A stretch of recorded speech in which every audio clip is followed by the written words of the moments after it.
Good afternoon, ladies and gentlemen. I would also like to extend my appreciation to Mrs. Sam Sabani for her gracious invitation to be here with you in Morocco. It is quite an honor to tell you about my Korean experiences, and I am deeply appreciative of that fact and to be here.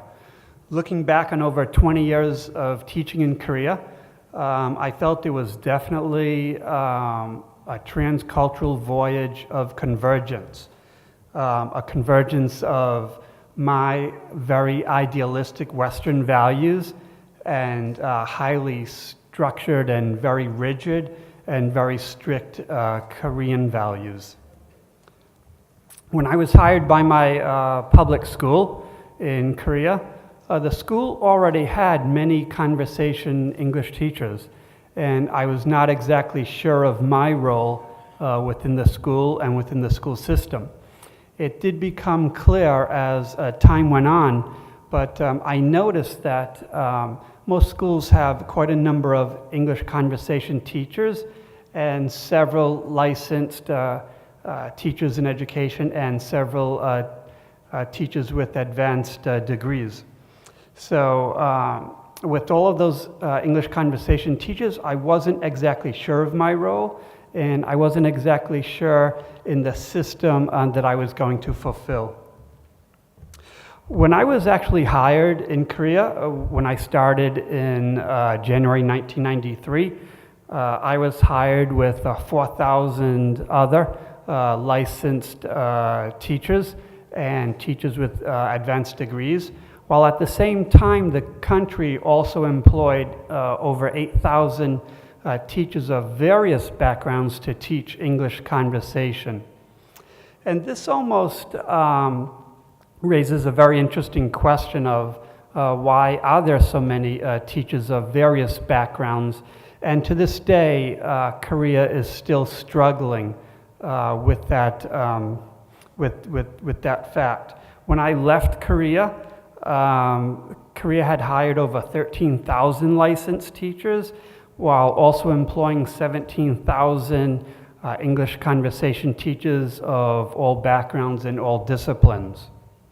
It seems to be that the hiring of these teachers kind of ebbs and flows with countries that have high unemployment, and those countries that have high unemployment, the people flock to Korea and flock to other Far Eastern nations and Southeastern countries looking for very satisfactory and very rewarding part-time teaching opportunities. Just to give you an idea of where Korea is, I'm sure you're all very knowledgeable and know exactly where Korea is on a map. If you were to look at the Korean peninsula located between Japan and China, and if you were to draw a horizontal line between the northern part of Korea and the southern part, the northern part would be North Korea, and the southern part is referred to as Korea by Korean citizens.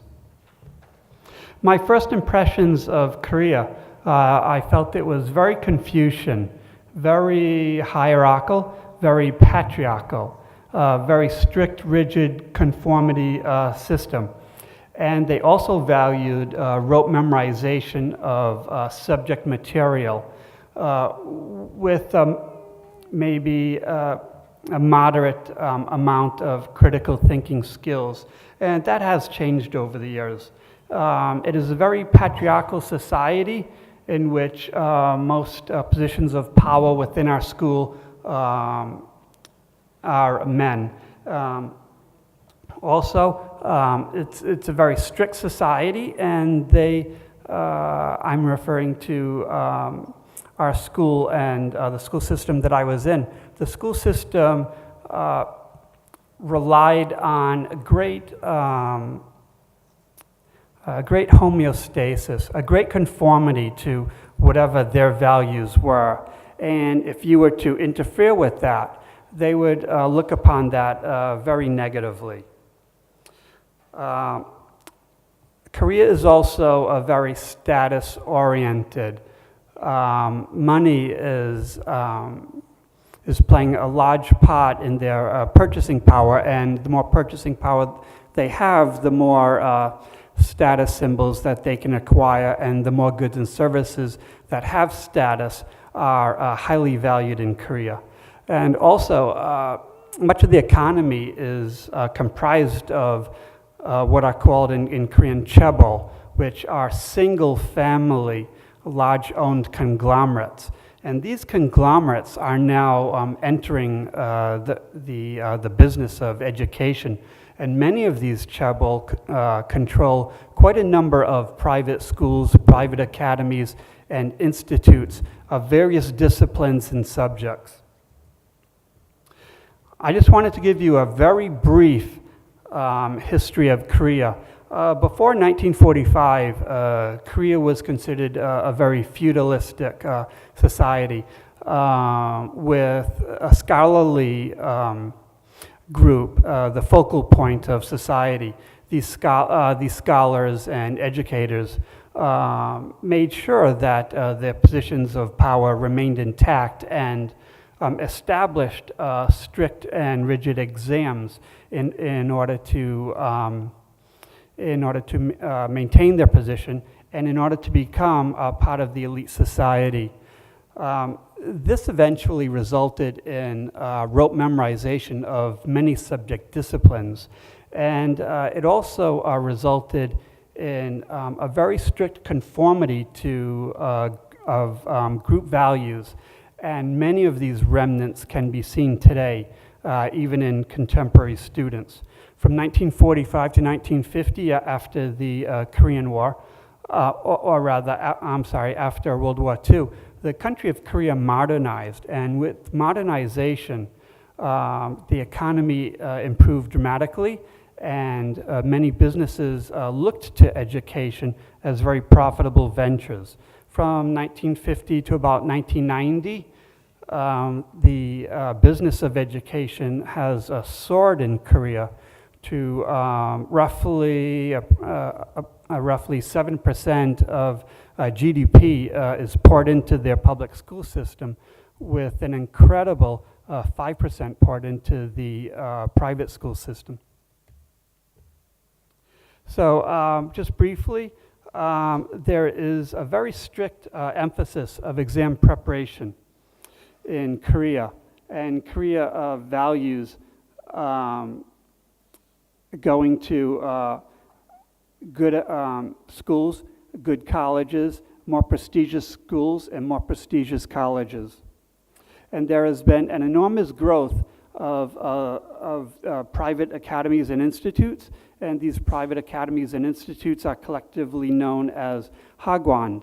And hagwon is basically a private academy or institute that primarily fulfills the same function as public education, but most Koreans look to the hagwon to give the students a competitive advantage. But whether this competitive advantage has played out is really difficult to say. It's a very dichotomous educational society. They view education as a strict adherence to their values, and the more education you have, the more highly valued you are. But that is not always problem-free. The Korean educational system, from a teaching profession standpoint, is extremely rigid. I had very formal duties to perform every single day, and these duties I would probably not perform in a public school system. I had to account for minutes that I spent teaching, minutes that students were active. I had to account for pieces of paper that I used in class. I had to account for not only various materials in the class, but I had to account for many other things. And this resulted in a very qualitative aspect. The orientation of our school was basically from the principal on down. It was a very top-down oriented school and school system. Whatever the principal decided and whatever the principal felt was in the best interest of the students, whether or not that was actually true, these practices were put into place, and irrespective of whether the faculty agreed with them or not. So the education management system is a very heavy top-down approach. So what are solutions to this situation? To say that there are easy solutions is somewhat ironic and somewhat paradoxical.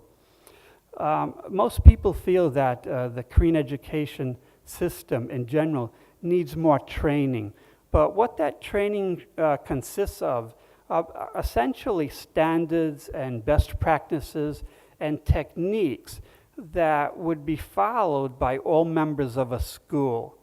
In many organizations, if one teacher is doing something and another teacher is not doing that, you have a very uneven balance in the school where some teachers might be easy, some teachers might be difficult, some classes might be easy, some classes might be difficult. But generally, the best solution to that is have really good training so that there is an even playing field for all teachers, faculty, and administration as well.